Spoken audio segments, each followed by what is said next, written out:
And we are back with another Last Night I Watched. This is a Shudder original that I'm not entirely sure how it slipped under my radar. Came out in 2020, directed by Cody Callahan, and we are going to be talking about Vicious Fun. This is what you said to me. A group of serial killers attending a 12-step meeting tried to kill me and my accomplice before disappearing, leaving us with 3 dead bodies? No, 2 dead bodies. It's one word, right? Bullshit.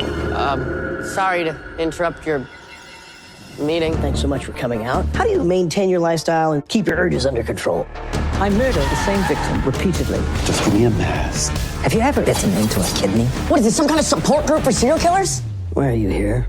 It's complicated. Now, before we get into the movie, I just want to go ahead and take note at this cast, because this was probably one of the better things of the movie, was just the fact that there were so many people in it and they all brought something a little to the movie. Really fun. The movie stars Evan Marsh, Amber Goldfarb, Ari Millen, Julian Richings, who I'm recently rewatching Supernatural, so I'm at the part with he's in it. He's playing Death, which is kind of cool. Robert Mallet, Sean Beck, I'm not even sure if I said that right, and David Koechner. He's like that one, like kind of who's he? I know he's in The Office. He's Todd Packer. He's in Talladega Nights. He's in like tons of little stuff, dude. And if you're not familiar with the movie, it takes place in the 80s, and it's all about this magazine writer. I'm sorry. I mean, horror journalist, as he calls himself in the movie, who writes for a sort of Fangoria type of magazine. It's called Vicious. And the movie starts off with him interviewing some B-movie director. And after that interview pretty much bombs, he ends up going home, and he's living there with a roommate who he's pretty much infatuated with. And I believe she was somebody in Degrassi. I remember watching this. I'm like, man, that girl looks so familiar. And I ended up she's somebody in Degrassi. But of course, he's infatuated with her, and he notices that she gets dropped off by some dude, and he gets all jelly, and he goes outside, and he ends up like scoping out the guy, and he's like some cool, slick, blonde hair dude. But he follows this guy like a fucking crazy ass jealous dude. He gets in a taxi, and he ends up following him to a restaurant where he talks to him, they buy drinks, and then that guy ends up sticking him, our main guy, with the bill, which is kind of funny. But there at the restaurant, he's pretty much just getting wasted to the point where he stumbles into a janitor's closet and passes the fuck out. And here is where the great concept of this movie comes in, because here's where the great concept of this movie comes in. He ends up waking up, right? And he hears people talking, and there's sort of like an AA meeting. But as the movie kind of progresses, you find out that these are actually serial killers. And, you know, they're pretty much coming there for like a sort of like a business retreat, or like something like kind of therapeutic or whatever. But it has a lot of fun with that in the beginning. I really enjoyed the first half of this movie. I don't want to spoil much after that. One thing I really enjoyed about this movie was the music. It was so cool. Some people might be over that whole synth Stranger Things type of style music. I fucking love synthwave. I have no issue with it at all. Anytime any movie wants to go ahead and throw a synthwave track in there, I'm for it, dude. I really enjoyed this concept of the movie. Later on, it kind of like, diverses from that whole concept of the AA meeting and kind of goes into more of a traditional style movie, which I really loved the first part of that movie. And then like I said, it goes on, it just kind of, well, okay, that's fine. That's cool. I wish they would have stuck with the more beginning, because that's a cool concept, right?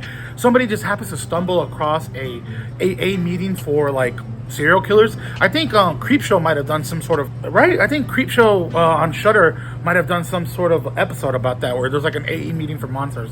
And the first half of the movie is set in like in a restaurant. I really enjoyed that setting. The lighting is really cool throughout this first part of the movie. It just feels very bright and neon. I really enjoyed that. There's a cool little dance sequence with a jukebox scene. I thought that was awesome.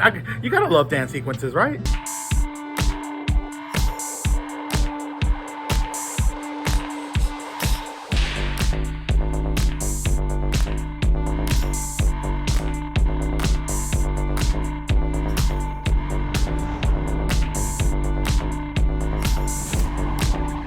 Even though the movie's called Vicious Fun, it wasn't as brutal as I was expecting, but there were still a lot of fun kills. I think somebody gets killed with like their appendix, and there's like an eyeball scene. I remember that just being like, oh, fuck, that was crazy.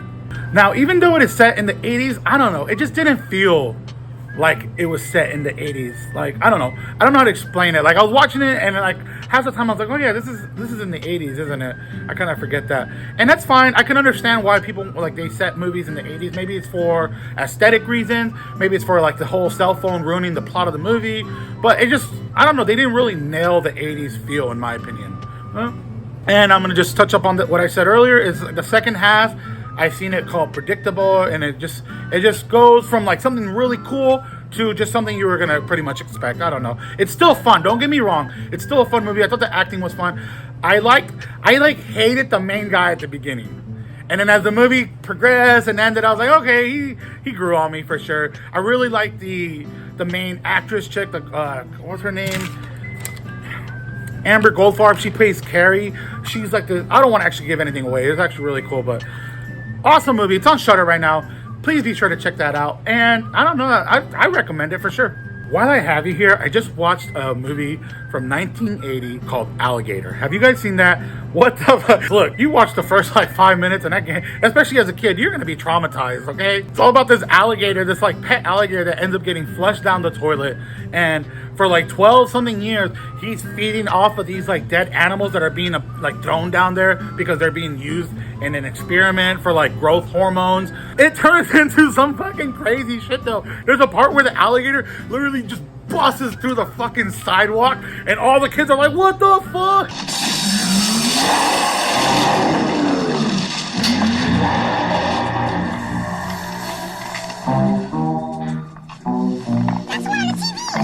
Oh, and the scene at the fucking wedding is just fucking cinema.